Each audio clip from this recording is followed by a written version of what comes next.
Nous voici devant le don de discernement des esprits. Là encore, il est question de pluriel dans le texte original.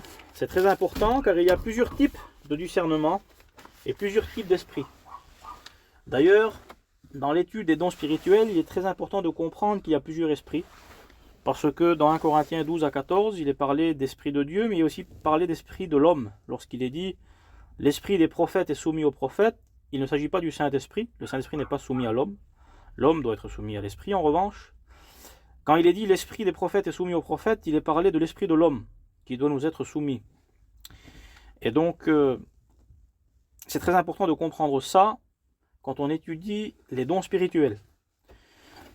Donc, pluriel, parce qu'il y a l'Esprit de Dieu. Il y a les saints anges de Dieu qui sont des esprits. Hébreux chapitre 1, verset 14.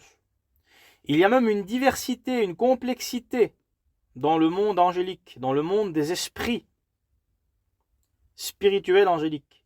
Archanges, chérubins, séraphins, donc diversité de rangs, diversité de fonctions. Les anges de l'eau, les anges de feu dans l'Apocalypse, des anges qui sont assignés à une tâche particulière, différentes les uns des autres, des fonctions différentes les unes des autres. Et donc, il y a aussi l'esprit de l'homme, 1 Corinthiens chapitre 2, verset 11. Il y a les esprits mauvais, les démons, Luc 8, versets 27 à 39. Il y a le diable et ses démons, et là, du côté négatif aussi, pour les mauvais esprits, il y a différents rangs, différentes fonctions, des démons qui agissent de manière différente, différemment même dans les possessions d'ailleurs. Donc, voilà pourquoi le pluriel. Discernement, pluriel, d'esprit, pluriel, parce qu'il y a plusieurs discernements à avoir pour des esprits différents. Donc, le don de discernement des esprits, c'est discerner quel esprit se trouve derrière une personne ou une situation. C'est avoir les yeux ouverts dans l'invisible, voir le monde spirituel. Toutefois, attention, ce don n'est pas le discernement que tout chrétien est appelé à avoir, au sujet de ce qui est bien et de ce qui est mal. La Bible enseigne que le chrétien mature juge de ces choses. Éphésiens 5.10, Hébreux 5.14. Tout chrétien est appelé à avoir du discernement. Ce n'est pas le don de discernement des esprits. Ça, c'est important.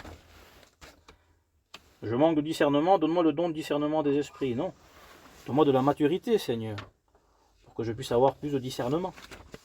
Bien sûr qu'on peut avoir aussi le don de discernement des esprits, mais c'est autre chose.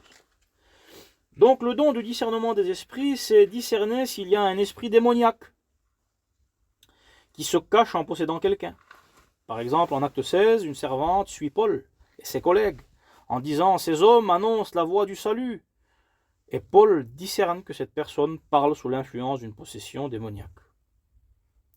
On peut aussi, par ce don, discerner un faux prophète dissimulé. Acte 13. Pendant que Paul prêchait au proconsul Sergius Paulus, un faux prophète nommé Bar Jésus, ou Élimas, s'opposait à Paul. Alors Paul, rempli du Saint-Esprit, fixa les regards sur lui et dit « Homme plein de toute fraude et de toute espèce de ruse, fils du diable, ennemi de toute justice, la main du Seigneur est sur toi. Tu seras aveugle pour un temps. Ce n'est pas parce qu'un homme s'oppose à la parole de Dieu que c'est un faux prophète ou un fils du diable. » Donc Paul ici l'a discerné. Oui, en effet, quelqu'un peut être méchant sans être un fils du diable. Quelqu'un peut s'opposer à un ministre du Seigneur sans qu'on dise que c'est un homme fils de toute fraude, de toute espèce de ruse, etc. etc. Donc, Paul a discerné ici. Pour discerner, également, si nous pouvons discerner les mauvais esprits, si nous pouvons discerner un prophète, un faux prophète déguisé, dissimulé, nous pouvons aussi discerner l'esprit de l'homme. Par exemple, Simon le magicien en acte 8, nous voyons que Simon, qui était un magicien, a été baptisé d'eau. Il va soi-disant faire une expérience avec Dieu, et pourtant il va vouloir acheter le don de l'esprit. il va voir des personnes recevoir le Saint-Esprit et puis il va vouloir acheter le pouvoir de donner ce don. Et donc Pierre a les yeux ouverts sur l'état d'esprit de cet homme, un faux chrétien. Et Pierre dit, je vois que tu es dans un fiel amer. Je vois? Avec quels yeux Pierre a-t-il vu ça? Avec des yeux spirituels, avec le don de discernement des esprits. Je vois que tu es dans un fiel amer et dans les liens de l'iniquité. Il a vu cela dans l'esprit. Il y a aussi la fameuse épisode où les deux apôtres, Jacques et Jean, veulent faire descendre le feu sur une ville samaritaine. Et Jésus leur dit, vous ne savez de quel esprit vous êtes animés. Je ne suis pas venu perdre l'âme des hommes, mais pour la sauver. Ici, Jésus discerne l'esprit qui animait les disciples. Et donc, nous pouvons, par l'intermédiaire de ce don, discerner les esprits. Et pas seulement dans le cas de possession démoniaque, mais dans le cas aussi de faux prophètes, ou même sans parler de possession, mais lorsqu'un mauvais esprit ou que l'ennemi pousse ou influence un homme, sans qu'il soit essentiellement question de possession démoniaque. Voilà. Ce que nous pouvons dire aussi, c'est que ce don est très utile dans des cas particuliers, où par exemple, il y a certaines personnes infirmes par rapport à un mauvais esprit. Alors il est très important de dire qu'il n'y a pas un démon derrière chaque maladie. C'est une erreur de dire que derrière chaque maladie, il y a un démon. C'est une hérésie, n'est-ce pas? Mais il peut y avoir certains cas où la Bible le dit, il y avait un esprit muet qui tenait un homme et cet homme ne pouvait pas parler. C'est ce que dit l'évangile de Marc. C'est également ce que dit l'évangile de Luc concernant la femme courbée. Un esprit tenait une femme courbée pendant des années. Et dans des cas particuliers où des personnes sont possédées par des mauvais esprits, par des démons, et où ces mauvais esprits provoquent un certain problème physique. Et donc par le moyen du don de discernement des esprits, nous pouvons discerner ces choses. Et donc face à un tel problème, c'est plutôt le don de discernement des esprits qui sera utile plutôt que le don des guérisons. Parce que le don de discernement des esprits va en quelque sorte permettre de voir quelle est la nature du problème. On parle bien évidemment ici de personnes qui ne connaissent pas Dieu, de personnes qui sont possédées par des mauvais esprits. Un chrétien n'est pas possédé. Un chrétien est habité par Dieu le Père, Jésus le Fils et le Saint-Esprit. Mais quelqu'un qui n'a pas le salut, qui est loin de Dieu, possédé par un mauvais esprit, il peut y avoir des possessions particulières où les démons vont paralyser en quelque sorte une partie du corps d'une personne. Pour terminer, je voudrais citer ce texte du 2e livre des Rois, où nous voyons Élisée et son serviteur être environnés par une armée ennemie. Et le serviteur va avoir peur et Élisée va dire « Seigneur, ouvre-lui les yeux ».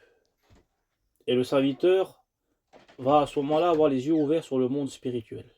Et il va voir qu'ils sont environnés par des anges qui les protègent. Donc, le discernement des esprits, c'est avoir les yeux ouverts sur le monde des esprits. Et ce texte du 2e livre des Rois dépeint parfaitement ce qui concerne ce don. Avoir les yeux ouverts sur le monde spirituel. Alors, quelques dernières remarques. Ce don est très sérieux, comme tous les dons spirituels. Et avec ce don, il ne faut pas dire « je vois des possessions partout ». Bien évidemment. C'est vrai que le monde entier gît sous la puissance du malin, dit la Bible, mais tout le monde n'est pas possédé. Dieu prend soin de sa créature, et c'est pas parce que quelqu'un n'est pas chrétien qu'il est possédé. C'est pas parce que quelqu'un n'a pas une apparence très nette, une apparence physique même très nette, qu'il est lié par un mauvais esprit. Et donc, ce don est très utile, mais un grand sérieux vis-à-vis de ce don, et ne pas voir des possessions démoniaques partout, ou des faux pasteurs, ou des faux docteurs partout. Donc, discernement des esprits ce don doit être exercé avec tout le sérieux que Dieu nous demande. Enfin, ce don du discernement des esprits, je disais, c'est avoir les yeux ouverts sur le monde des esprits, mais pas sur le monde des défunts. Pas sur l'autre côté du voile, sur l'autre côté de la mort. Parce que l'autre côté de la mort, c'est un lieu complètement fermé, où les vivants et les morts ne peuvent communiquer ou avoir de relations, ne peuvent pas avoir de contact. Donc ça, c'est à éviter. Et enfin, pour terminer, ce n'est pas parce que nous n'avons pas le don de discernement des esprits que nous ne pouvons pas discerner qu'un homme est un faux docteur, un faux pasteur ou que quelqu'un est possédé. Il y a des critères bibliques qui nous permettent de dire qu'un mauvais esprit tient lié quelqu'un. Il y a aussi des critères bibliques qui nous permettent de dire telle personne est un faux pasteur, un faux docteur, etc. Ou que quelqu'un agit avec des intentions mauvaises. Et Dieu a donné à ses serviteurs de discerner, avec des critères bibliques, avec une intelligence spirituelle, si quelqu'un est lié par un mauvais esprit ou si quelqu'un est un faux pasteur, etc. Mais voilà, dans des circonstances particulières, Dieu va permettre que des personnes manifestent ce don pour l'utilité de l'œuvre de Dieu et afin d'enlever le voile sur certaines choses. Merci Seigneur.